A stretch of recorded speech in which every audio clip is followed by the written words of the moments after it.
there's also the chance that by both increasing the energy of the LHC, which we've done slightly, and in seeing more of these collisions, that there is something else out there to be discovered. Large Hadron Collider is like a time machine, trying to create the conditions that happened just after the Big Bang, to see what particles existed when the energy density of the universe was really, really high. At the European Nuclear Research Center, terrifying experiments could change the fabric of reality happening right now. Adam Barker from Tech Bubble warns that the Large Hadron Collider isn't just exploring physics, it's spiraling into nightmare-like areas like forbidden portals or Jacob's hellish ladder. This mix of advanced science and unimaginable possibilities suggests CERN might be about to unlock doors to frightening new worlds. Are we about to face realms that should stay hidden? Tune in to investigate CERN's recent activity that could potentially unleash hell on Earth, unlocking the universe's hidden dangers. The story tells that Jacob, Abraham's grandson, after dreaming of a ladder reaching up to heaven, woke up feeling deeply moved by a divine presence. He described the place of his dream as nothing less than a sacred gateway to heaven. Similarly, many experts imply that the European Nuclear Research Center's experiments might be about more than just scientific inquiry. They could be an attempt to forge a literal gateway to other dimensions. This idea of angels as interdimensional beings in the biblical story suggests a parallel to what the center might be trying to achieve, opening a door not just to observe other realms, but potentially to interact with them. The center's ambitions could well be pushing the limits of conventional scientific pursuits into the territory of altering the very structure of reality. It's as if they are reaching into the unknown, potentially unlocking capabilities that could change our understanding of the universe. These experiments could offer groundbreaking insights into the cosmos, or lead us into scenarios we are hardly prepared for. The thought of manipulating such fundamental aspects of our universe carries both excitement and significant risks, hinting at the profound implications these scientific adventures could have on our perception of existence itself. This blend of advanced science and the exploration of theoretical possibilities blurs the line between modern physics and the kind of speculative scenarios usually found in speculative fiction. At the European Nuclear Research Center, Sergio Bertolucci, the director responsible for research and scientific computing, was once interviewed by The Register, a science and technology journal based in London and New York. He was asked about the possibility of the center discovering or creating doorways to other dimensions. His response was straightforward, suggesting that something could emerge from these experiments, or they might intentionally send something through these gateways. His comment resonates with themes often found in biblical texts, which talk about future times when doorways to other realms will open, and beings from beyond will enter our world. If these biblical passages are taken at face value, rather than as symbolic or poetic, they propose a scenario that aligns closely with the type of research the European Nuclear Research Center is involved in. Yet the center insists its work is purely scientific, aimed at exploring the fundamentals of the universe, such as space-time, matter, and the origins of planets, from a scientific perspective that does not involve any religious or mystical beliefs. However, the symbolism they choose to associate with their research raises questions. For example, prominently displayed between two of their buildings is a statue of Shiva, a major Hindu deity known as the Destroyer. This choice of symbol, which stands out at the facility, might seem out of place at a scientific institution, where one might expect to see artwork representing particles or the Big Bang. This statue of Shiva could be interpreted as a symbol of transformation or destruction, reflecting the potentially revolutionary impact of their scientific discoveries. However, one could argue that if the European Nuclear Research Center truly aimed to celebrate scientific achievements, wouldn't it make more sense to display art directly related to their research? The decision to place a figure known for destruction among their symbols of creation and discovery introduces a level of irony, or perhaps a hint of drama, to their scientific environment. The mix of deep religious symbolism with advanced scientific research at the European Nuclear Research Center perhaps points to a deeper, more intricate narrative than the center might officially acknowledge. It sparks speculation and potentially criticism from observers who notice a mismatch between the center's declared mission of empirical science and the powerful religious imagery they display. This blend of the symbolic and the scientific might be less about the science itself and more about the human intrigue with the unknown and the profound. drawing a line where science meets philosophy and human curiosity. In 2004, the government of India, having established long-standing relations with the leaders of the European Nuclear Research Center, presented them with a bronze statue of Shiva as Nataraja, the Lord of Dance. The creation and destruction at the lab. This setting could lead observers to question the rationale behind associating a research facility with a figure symbolizing the end as much as the beginning. Is this an overt acknowledgement of the need for periodic upheaval in the quest for advancement and understanding, or a subtle acknowledgement of the universe's inherently chaotic nature? Placing such a powerful symbol within a center of scientific exploration suggests that even in the domain of methodical and empirical research, there is acknowledgement of the cyclic forces of destruction that pave the way for new creation. This is depicted in Shiva's cosmic dance. Such a gesture by the Indian government to a European scientific institution might also indicate a bridging of cultural and scientific narratives. This shows a respect for the depth and breadth of Indian philosophical and religious traditions within a modern scientific context. It hints at the universal themes of transformation and cyclical change that resonate across different cultures and fields of study, making a profound statement about the interconnectedness of human understanding, be it through art, mythology, or science. By integrating this statue into their space, the European Nuclear Research Center may be embracing a broader perspective on the universe's nature, one that respects and incorporates ancient insights into the modern scientific paradigm. This approach not only enriches the cultural landscape of the institution, but also prompts a deeper reflection among the scientific community and visitors alike on the interconnectedness of destruction and creation as fundamental aspects of both the physical and metaphysical realms. The powerful imagery of Shiva, placed strategically at a cutting-edge research facility, invites reflection on the nature of creation and destruction, suggesting that these themes are not only central to Hindu mythology, but are also relevant to the experimental and theoretical work being conducted in the realms of particle physics and cosmology. The statue stands as a testament to the notion that every act of creation is simultaneously an act of destruction, echoing the complex interplay of elements that physicists attempt to unravel at the European Nuclear Research Center. This makes the statue a profound symbol, blending the old with the new and the artistic with the scientific, in a dialogue about the very essence of existence and transformation. If you're the type to suspect hidden motives in almost everything, you'd probably find the location of the European Nuclear Research Center quite compelling. Situated in Saint-Genis-Pouilly in France, this isn't just any ordinary location. It was once known as Alum during the Roman era, a place that hosted a temple dedicated to Apollon, a deity associated with destruction, similar to Shiva and Horus. What adds another layer to this is Apollon's mention in the biblical book of Revelation as the angel of the abyss. Linking a site rich in ancient and apocalyptic associations with a facility engaged in cutting-edge scientific research can make one stop and think about the possible implications of such a historical and mythical convergence. Close by is another grand structure, the Goddard Base Tunnel, recognized as the world's longest and deepest rail tunnel. Positioned beneath the St. Gothard Pass, an essential route that connects the northern and southern regions of Switzerland, the tunnel might seem unrelated to the European Nuclear Research Center at first glance. However, the intrigue grows when you consider the opening ceremony of the tunnel, which was broadcast worldwide on June 1, 2016. The event featured performances that many viewed as filled with occult symbolism, including what some described as demonic dances.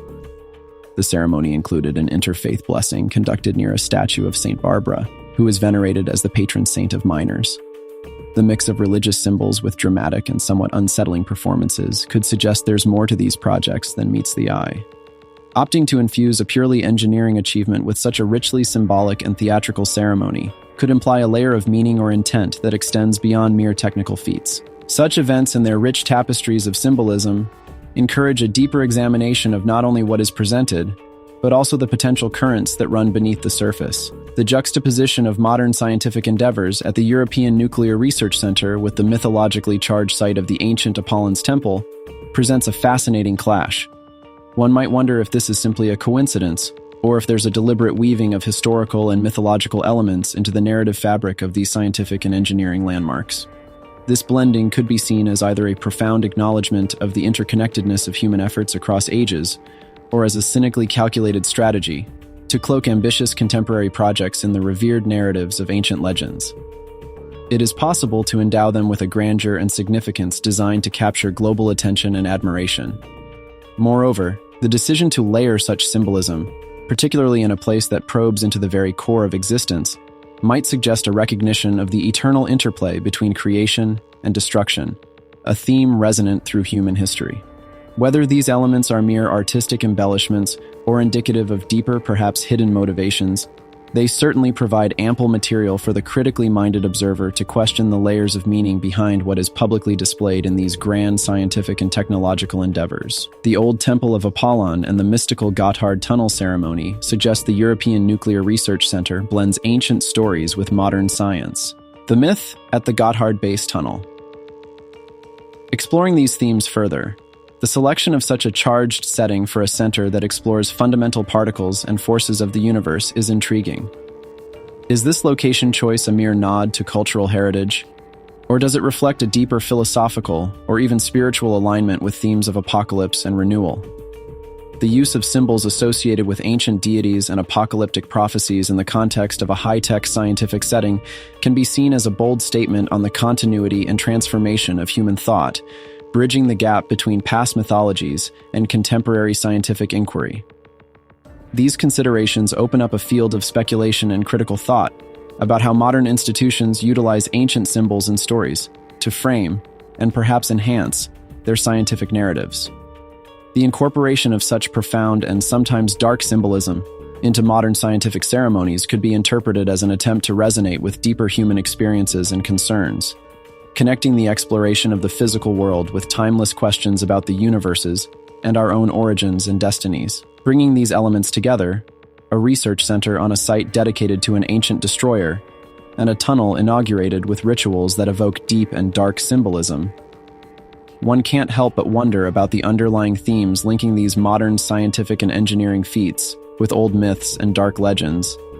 It appears as if these high-tech projects are not just about advancing science or improving infrastructure, but also about making statements or connections that reach back through the annals of history. This mix of advanced scientific research with ancient mythology at such a public level invites speculation about whether there's a broader narrative or symbolism at play, intentionally woven into the fabric of these projects. The European Nuclear Research Center, positioned on historically significant land, and the Gotthard Base Tunnel, opened with mystique-laden ceremonies, both suggest a fascinating overlap of the old world with the new, where every scientific and technological step forward is perhaps shadowed by echoes from the past, resonating with themes of creation, destruction, and transformation. After the religious ceremony near the statue of St. Barbara, the gathered media and dignitaries turned their attention to honor the 9 miners who tragically died during the construction of the tunnel. However, the scene at Bodo's southern entrance was far from the expected solemn tribute. It unfolded into a strange parade featuring miners, erotic dancers, zombies, and figures they called fallen angels, all marching to the eerie music of someone known as the Shepherd. His calls brought forth an even stranger figure, the Goat Man. This character, brought to life by a young, lively dancer, wore a costume that combined a goat's head and fur with the sophisticated look of a formal tuxedo. This peculiar goat man echoed the unsettling figure of Krampus from German folklore, who, unlike the benevolent St. Nicholas, threatened to snatch misbehaving children in the dead of winter. Maurice Bruce's research delves into this figure's origins, suggesting a mixture of old pagan customs and Christian symbolism. Krampus, with his goat-like features and sinister demeanor, embodies an ancient deity, complete with symbols like birch branches used in old rituals for their symbolic meanings of growth and punishment. Bruce points out that these branches might not only represent growth, but could also be tools in the initiation ceremonies of ancient witch groups, where they were used for whipping as a part of a symbolic death ritual. Chains that Krampus carries, once perhaps used in pagan ceremonies to signify bondage and initiation, might have been adapted by Christians as a symbol of controlling evil forces. The celebrations marking the entrance to Bodo were visually striking, yet they carried a depth of historical significance that hinted at a mix of joy and caution. These events acted as a reminder of how traditions morph over time, pulling together bits and pieces from different times and belief systems into a display that might be as confusing as it is entertaining.